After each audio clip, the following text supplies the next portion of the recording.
আমার ইবনে আব্দুল আজিজের জামানায় এক আল্লাহর গোলাম এক পুটলা যাকাতের টাকা নিয়ে বের হয়েছে। যাকাত দেওয়ার জন্য ঘর থেকে বের হয়েছে। সারাদিন রাস্তায় রাস্তায় ঘুরেছে, যাকাত দেওয়ার কাউকে খুঁজে পায় না। আরে মুসলমানদের সোনালী ইতিহাসের কথা বলছি, গৌরবের দিনের কথা বলছি। আমাদের সেই জিন্দেগির দিকে ফিরে যাওয়া লাগবে।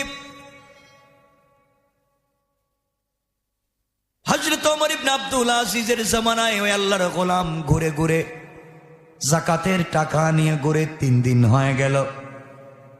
এক শহর থেকে আরেক শহরে যায়, মানুষকে হাতে পায়ে ধরে বলে, ভাই আমার কাছে কিছু যাকাতের টাকা আছে, কার লাগবে? দেখা যায় কেউ দাঁড়ায় না, কেউ বলে না আমার লাগবে, কেউ নিতে চায় না। কেমন হয়েছিল মানুষ? 3 দিন পর্যন্ত ঘুরতে ঘুরতে ক্লান্ত হয়।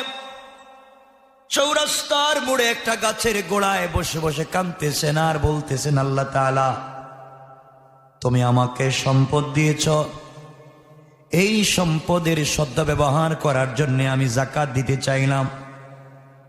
কার কাছে দিব? এই রাষ্ট্রের ভিতরে কেউ তো যাকাত নিতে চায় না। সবাই বলে আলহামদুলিল্লাহ তার আছে, কার কাছে দিব?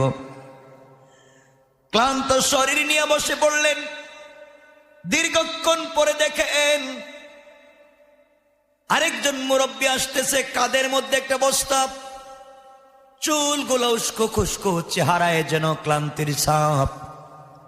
হেঁটে যাচ্ছে, তিনি দাঁড়িয়ে গেলেন আর ডেকে ডেকে বলেন, আগন্তুক তোমাকে দেখে মনে হচ্ছে তুমি ফকির আর ভিখারি। কয়েকদিনের ভিতরে মনে হয় কিছু খাও নাই, কাপড়গুলা ছিঁড়ে গেছে। এত ভারী বস্তা নিয়ে কোথায় হাঁটো? আমি এখানে বসে আছি, আমার কাছে কিছু টাকা আছে, যাকাতের টাকা। তুমি টাকাগুলা নিয়ে আল্লাহর ওয়াস্তে আমাকে বাঁচাও। আমি যদি মরে যাই, টাকাগুলা নিয়ে কই যাব? কিয়ামতের দিন এগুলা বের করে দেওয়া হবে। ওয়া আখরাজাতিল আরদু আসকালাহা, জমিন এগুলা বের করে দিবি, আমি কোথায় যাব ওই দিন? টাকাগুলা নিয়ে আমাকে বাঁচাও। বস্তাওয়ালা আগন্তুক দাঁড়িয়ে গেল, চোখ লাল করে বলছে, তুমি কে? কে তুমি? আমাকে পুটলায় টাকা আছে, যাকাতের দিতে চাও? তুমি আমাকে দেখে কি মনে হচ্ছে আমি ফকির? তুমি বুঝো না, আমার কাঁধে যে বস্তা আছে, এই বস্তায় 1 বস্তা টাকা। তুমি 3 দিন থেকে ঘুরতেছো আর আমি 1 সপ্তাহ থেকে দেশের অলিতে গলিতে, দেশ শহর থেকে শহরে ঘুরলাম, 1 সপ্তাহ শেষ হয়ে গেল, এখন পর্যন্ত কাউকে যাকাতের একটা টাকা দিতে পারি না। আল্লাহু আকবার! কেমন রাষ্ট্র ছিল ইসলামিক রাষ্ট্র? তোমার পুটলায় কয় টাকা আছে?